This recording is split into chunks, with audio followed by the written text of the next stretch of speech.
ലെബനനിൽ വെടിനിർത്തൽ നിലവിൽ വന്നു.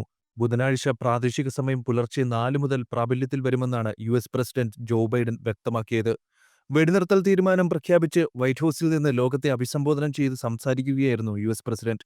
എന്നാൽ യുഎസിന്റെ പ്രഖ്യാപനം വന്നിട്ടും യുദ്ധം നിർത്താൻ ഇസ്രയേൽ തയ്യാറായിട്ടില്ല. ബൈഡന്റെ പ്രഖ്യാപനത്തിന് പിന്നാലെ ലെബനന്റെ തലസ്ഥാനമായ ബെയ്റൂട്ടിനെ ലക്ഷ്യമിട്ട് ഇസ്രയേൽ ആക്രമണം നടത്തി. ആക്രമണത്തിൽ 24 പേർ കൊല്ലപ്പെട്ടു. ബെയ്റൂട്ടിന്റെ തെക്കൻ മേഖലയിലുള്ള ആളുകളോട് ഒഴിഞ്ഞുപോകാനും ഇസ്രയേൽ ആവശ്യപ്പെട്ടു. ഇതോടെ വെടിനിർത്തൽ അനിശ്ചിതത്വത്തിലായി. യുഎസിന്റെയും ഫ്രാൻസിന്റെയും മധ്യസ്ഥതയിലാണ് വെടിനിർത്തൽ കരാറിന് രൂപം നൽകിയത്. വെടിനിർത്തൽ ധാരണയെ ലെബനന്റെ കെയർടേക്കർ പ്രധാനമന്ത്രി നജീബ് മിക്കാട്ടി സ്വാഗതം ചെയ്തു. വെടിനിർത്തൽ തീരുമാനം ലെബനനിലെയും വടക്കൻ ഇസ്രയേലിലെയും സാധാരണക്കാർക്ക് ആശ്വാസം നൽകുമെന്ന് ബ്രിട്ടീഷ് പ്രധാനമന്ത്രി കിയർ സ്റ്റാമറും അഭിപ്രായപ്പെട്ടു. പിന്നാലെയാണ് ഇസ്രയേലിന്റെ ആക്രമണമുണ്ടായത്. വെടിനിർത്തൽ തീരുമാനം സന്തോഷകരമായ വാർത്തയാണെന്ന് പറഞ്ഞ ബൈഡൻ ഗാസയിലെ സംഘർഷം അവസാനിപ്പിക്കാനും ഈ തീരുമാനം പ്രേരണയാകുമെന്നും വ്യക്തമാക്കി.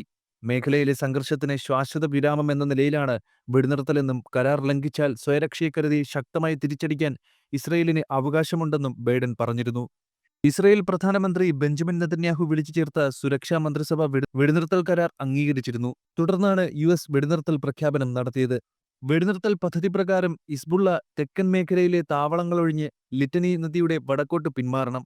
ലെബനൻ അതിർത്തിയിൽ നിന്ന് സൈന്യത്തെ ഇസ്രയേൽ പിൻവലിക്കും. എന്നാൽ കരാർ ലംഘിച്ചാൽ ശക്തമായി തിരിച്ചടിക്കുമെന്ന് നെതന്യാഹു മുന്നറിയിപ്പ് നൽകിയിരുന്നു. ഇറാനിൽ ശ്രദ്ധ കേന്ദ്രീകരിക്കാനാണ് ലെബനനിൽ വെടിനിർത്തൽ നടപ്പിലാക്കുന്നതെന്നും നെതന്യാഹു വ്യക്തമാക്കി. സൈന്യത്തിന് വിശ്രമം നൽകുന്നതിനൊപ്പം കുറവ് വന്ന ആയുധങ്ങൾ വീണ്ടും സംഭരിക്കുക, ഹമാസിനെ ഒറ്റപ്പെടുത്തുക എന്നീ ലക്ഷ്യങ്ങളാണ് വെടിനിർത്തലിന് കാരണം. ഹിസ്ബുള്ള ഇപ്പോൾ വളരെ ദുർബലരാണ്. അവരുടെ നേതാക്കളെ വധിച്ചതിനൊപ്പം മിസൈലുകളും റോക്കറ്റുകളും തകർത്തു. അവരുടെ ആയിരക്കണക്കിന് പോരാളികളെ നിർവീര്യമാക്കി. അതിർത്തിക്കടുത്തുള്ള ഹിസ്ബുള്ള അടിസ്ഥാന സൗകര്യങ്ങൾ തകർത്തതായും നെതന്യാഹു അവകാശപ്പെട്ടു. വെടിനിർത്തൽ ശുപാർശകളോട് അനുകൂല നിലപാടാണ് ഹിസ്ബുള്ള സ്വീകരിച്ചതെന്ന് ലെബനൻ സർക്കാർ വ്യക്തമാക്കിയിരുന്നു. എന്നാൽ ഇക്കാര്യത്തിൽ ഹിസ്ബുള്ള നിലപാട് വ്യക്തമാക്കിയിട്ടില്ല. വെടിനിർത്തൽ കരാർ നിലവിൽ വന്നിട്ടും ആക്രമണവുമായി ഇസ്രയേൽ മുന്നോട്ടു പോകുകയാണ്. ഇത് ഹിസ്ബുള്ളയെ ചൊടിപ്പിക്കുമെന്നാണ് വിലയിരുത്തൽ.